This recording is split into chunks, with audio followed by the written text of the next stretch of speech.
السلام علیکم ورحمۃ اللہ وبرکاتہ۔ وعلیکم السلام ورحمۃ اللہ وبرکاتہ۔ آپ لوگ آ چکے سب لوگ؟ ٹھیک ہیں، قرآن عظیم کو آپ لوگ دیکھیں۔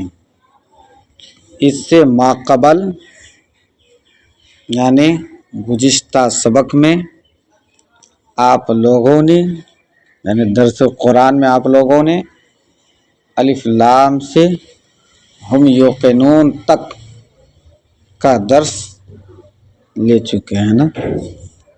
آج ہمیں اولائکا سے پڑھنا ہے انشاءاللہ۔ ابھی شروع کرتے ہیں۔ صلی اللہ علی النبی الامی وعلیہ الصلاۃ والسلام علیک یا رسول اللہ صلی اللہ تعالی علیہ وسلم۔ اعوذ باللہ من الشیطان الرجیم، بسم اللہ الرحمن الرحیم۔ اور سے آپ لوگ سنیں اور سماعت کریں۔ اولئک علی ھدی من ربہم، یہیں سے پڑھنا ہے۔ وہی لوگ اپنے رب کی طرف سے ہدایت پر ہیں۔ وَأُولَئِکَ هُمُ الْمُفْلِحُونَ، اور وہی مراد کو پہنچنے والے۔ ان الذین کفروا سواء علیہم، بے شک وہ جن کی قسمت میں کفر ہے انہیں برابر ہے، انہیں برابر ہے۔ انذرتہم ام لم تنذرہم، چاہے تم انہیں ڈراؤ یا نہ ڈراؤ۔ لا یؤمنون، وہ ایمان لانے کے نہیں، وہ ایمان لانے کے نہیں۔ ختم اللہ علی قلوبہم، اللہ نے ان کے دلوں پر، وعلی سمعہم، اور کانوں پر مہر کر دی۔ اللہ نے ان کے دلوں پر اور کانوں پر مہر کر دی۔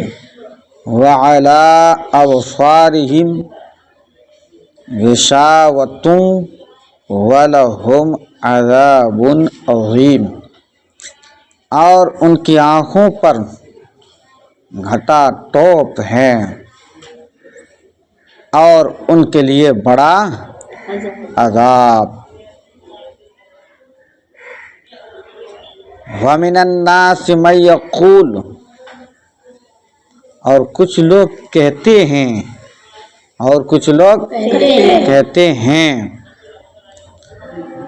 آمنا باللہ وبالیوم الآخر، کہ ہم اللہ اور پچھلے دن پر ایمان لائے۔ کس پر؟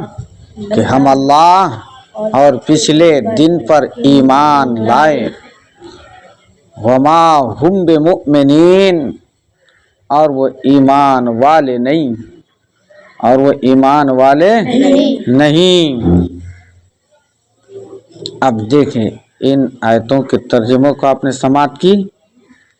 اب لفظ بائی لفظ ترجمہ سماعت کریں، پھر اس کے بعد میں ایک آدھ آیت کا شان نزول سمجھے کہ نہیں، اس کے بعد پھر جو ہے کچھ معنی مفہوم وغیرہ میں آپ کو بتاتا ہوں کہ کس آیت میں کس چیز کے بارے میں ذکر ہے، کیونکہ یہ درس قرآن ہے، مختصر لفظوں میں ہم لوگوں کو جاننا ہے، ترجمہ سماعت کرنی ہے، اس کے بعد مختصر لفظوں میں ہم کو کچھ مفہوم کو بھی جاننا ہے۔ تو اب دیکھیں لفظ بائی لفظ ترجمہ۔ یہ تو آپ نے ترجمہ سماعت کر لیے، حضور اعلی حضرت عظیم البرکت علیہ رحمت و رضوان نے قرآن عظیم کا ترجمہ کیا ہے۔ اولئک، یہی لوگ، اعلیٰ پر، ہدن معنی ہدایت، من ربہم، من سے ربہم اور اپنے رب کی طرف سے ہے نا. پھر واو اور اولائکا یہی لوگ ہم وہ المفلحون جو فلاح پانے والے ہیں جو کامیابی پانے والے ہیں. اب اس کا سہل ترجمہ یوں ہوگا یہی لوگ اولئک علی ھدی من ربہم یہی لوگ اپنے پروردگار کی طرف سے اپنے رب کی طرف سے ہدایت پر ہیں. جو اچھا عمل کرے گا رب کی دی ہوئی رزق میں سے رب کی راہ میں خرچ کرے گا تو ہدایت پر ہوں گے. اور یہی نجات پانے والے ہیں یہی فلاح پانے والے ہیں یہی نجات پانے والے ہیں. انا بے شک الذین جن لوگوں نے کفرو کیا کفر کیا کفر کیا سواء برابر علیہم ان پر انذرتہم خواہ آپ انہیں ڈرائیں ام لم یا نہ تنذرہم نہ ڈرائیں آپ انہیں ڈرائیں یا نہ ڈرائیں. لا یؤمنون ایمان نہیں لائیں گے. اب آسان لفظوں میں دیکھو یہ جو میں لفظ بائی لفظ ایک ایک کر کے آپ لوگوں کو سمجھا رہا ہوں آپ لوگوں کے آسانی کے لیے ہے نا ورنہ ترجمہ ہم اسی انداز میں کر دیں آسان لفظوں میں بھی ہے نا مگر ایک ایک کر کے لفظ کا معنی اس لیے ہم بتا دیں تاکہ آپ لوگوں کو یاد رہے. اب آسان لفظوں میں ترجمہ کیا ہوگا ان الذین کفروا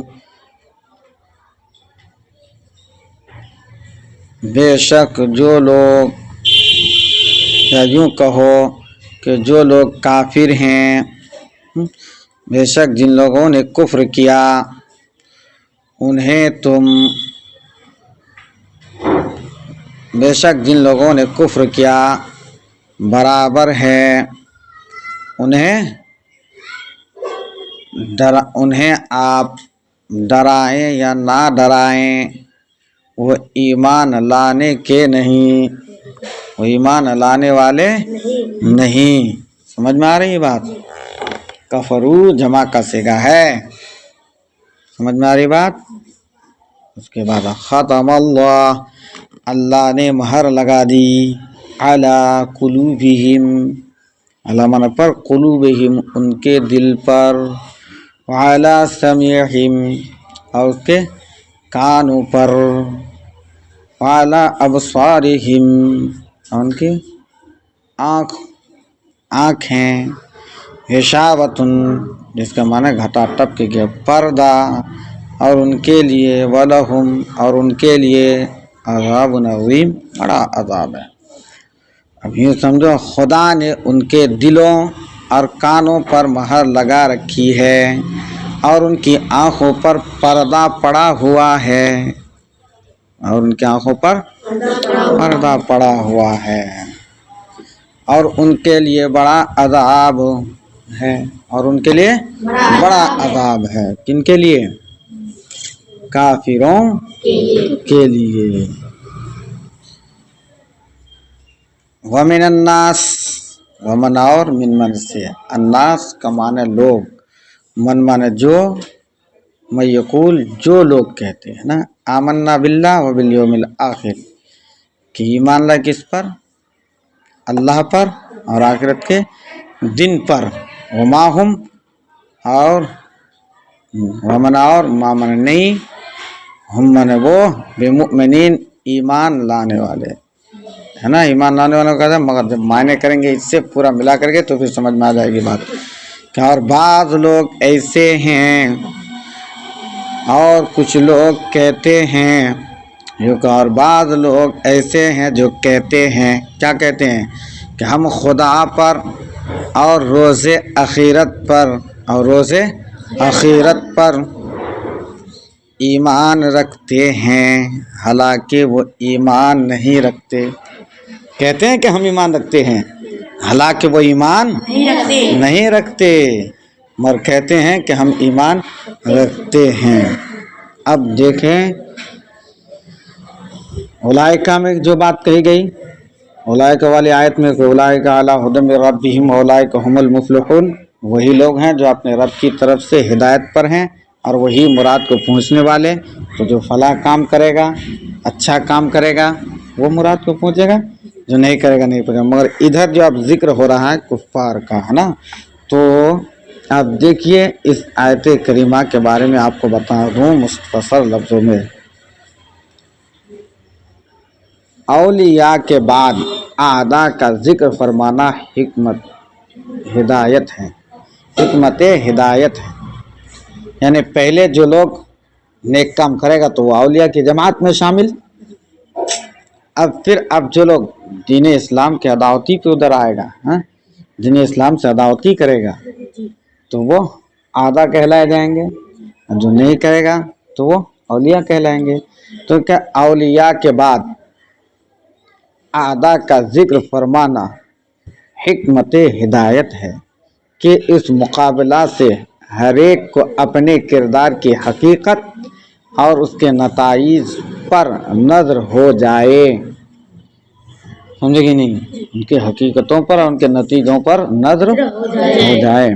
اب شان نزول ہے اس آیت کریمہ کے کیا کہ یہ آیت ان الذین کفروا والی کہ آپ انہیں ڈرائیں یا نہ ڈرائیں برابر ہیں، وہ ایمان لانے والے نہیں.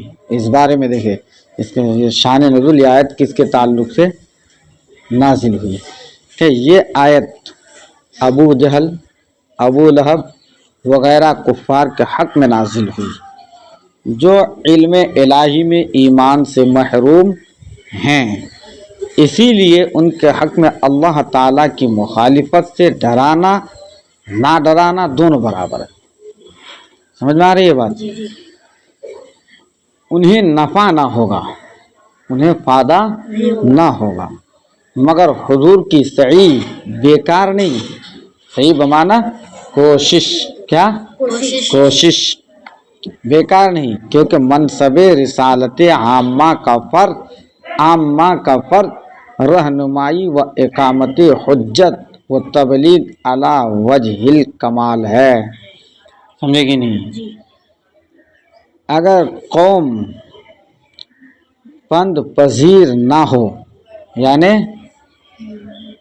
پند پذیر نہ ہو تب بھی ہادی کو یعنی ہدایت کرنے والوں کو ہدایت کا ثواب ملے گا. قوم اگر نصیحت قبول نہ کرے تو ہدایت کرنے والوں کو ہدایت کرنے کا ثواب ملے گا.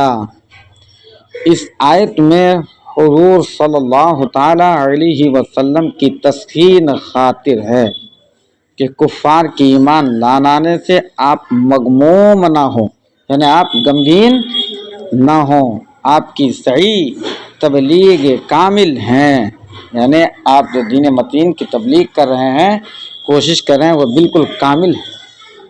آپ اس سے غمگین نہ ہوں، اس کا اجر ملے گا. محروم تو یہ بد نصیب ہیں. کون؟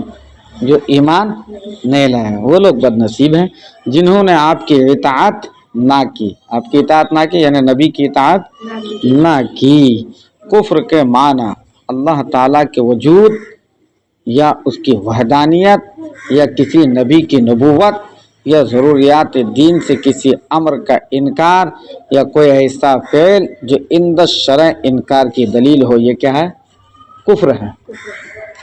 جو کفر کا معنی جو میں بتایا کہ جو اس طرح سے اللہ تعالیٰ کے وجود کا انکار کرے گا یا اس کی وحدانیت کا انکار کرے گا کہ یہ ایک اللہ نہیں ہے، سمجھے کہ نہیں، کئی ہے تو بھی کافر، یا کسی نبی کی نبوت کا انکار کرے گا یا ضروریات دین میں سے کسی امر کا انکار کرے گا تو کافر ہے. سمجھ میں آئی بات؟ اس کے بعد خلاصہ مطلب یہ ہے، یہ اب دوسری آیت ایک اور ہم نے آپ لوگوں کو پڑھایا، کیا ختم اللہ علی قلوبہم، ہے نا، کہ اللہ نے ان کے دلوں پر کانوں پر مہر لگا دی اور ان کی آنکھوں پر گھٹا ٹوپ ہے. اب اس کا خلاصہ مطلب کیا دیکھیے. خلاصہ مطلب یہ ہے کہ کفار ضلالت و گمراہی میں ایسے ڈوبے ہوئے ہیں. کیا ہے؟ ایسے ڈوبے ہوئے ہیں کہ حق کے دیکھنے سننے سمجھنے سے اس طرح محروم ہو گئے جیسے کسی کے دل اور کانوں پر مہر لگی ہو. وہ حق کو سننا ہی نہیں چاہتا ہے, سمجھنا ہی نہیں چاہتا ہے, تو معلوم یوں ہوتا ہے کہ ان کے دل ان کے کانوں پر کوئی مہر لگی ہو, ایسا معلوم ہوتا ہے. اور آنکھوں پر پردہ پڑا ہوا ہو. مسئلہ, اب ایک مسئلہ بھی اس آیت سے ثابت ہو رہا ہے کہ اس آیت سے معلوم ہوا کہ بندوں کے افعال بھی تحت قدرت الہی ہیں, تحت قدرت الہی ہیں. یہیں سے ہم اپنی گفتگو کو سمیٹ رہے ہیں اور یہیں تک آپ لوگوں کو باتیں ہم بتا رہے ہیں. پھر انشاءاللہ العزیز اس سے آگے پڑھیں گے تو پھر اور باتیں آپ لوگوں کو جانکاری ہوگی اور ترجمے بھی آیتوں کا آپ لوگوں کو یاد ہوگا, مگر ضرورت ہے کہ آپ لوگ محنت کریں. سمجھ میں آ رہی بات؟ جو بات سمجھ میں نہ آئے پھر بعد میں اسے پوچھ لیں. سمجھ رہے ہو؟